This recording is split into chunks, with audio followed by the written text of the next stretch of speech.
본인 함께 한번 여쭤볼게요. 어떤 부분이 마음에 안 들어서 오셨나요? 네, 일단 눈이 너무 쌍꺼풀 라인이 너무 짝짝이고요.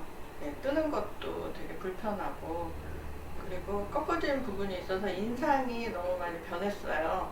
그 예. 부분을 많이 보정하고 싶어요.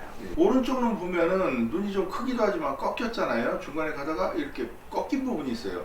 이런 부분들 때문에 오시는 분들이 많으세요. 왜냐하면 한번 꺾이면 이거 고치기가 힘들어요. 어디 가도 뭐 고쳐준다는 데가 없어서 심지어는 꺾이지 않았다고 이렇게 그런 얘기도 많이 들어요. 이게 뭐가 문제냐? 왜냐하면 이게 고칠 수 없는 부분이기 때문에 그래요.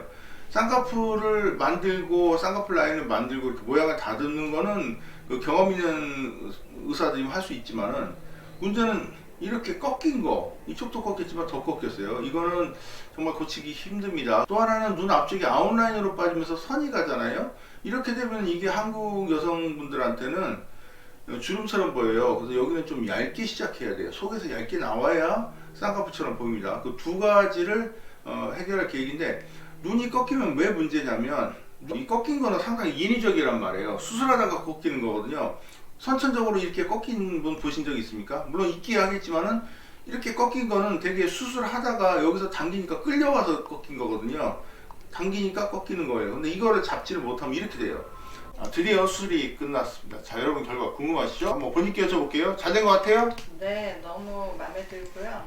눈이 시원하게 잘 떠집니다. 그리고 양쪽 대칭이 맞고 주름도 없어지고 그래서 너무 만족하고요. 감사드립니다. 기울었던 부분을 고쳤어요. 그리고 바깥쪽 많이 떠지는 건 고쳐야 되거든요.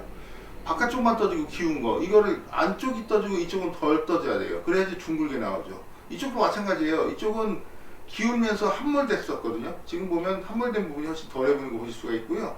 오른쪽은 돌출되면서 기울었던 쪽이에요. 자, 이 부분을 인으로 집어넣습니다. 아웃라인으로 빠지면서 여러 줄 가던 걸 인으로 규정해야, 그래야 쌍꺼풀처럼 보이거든요.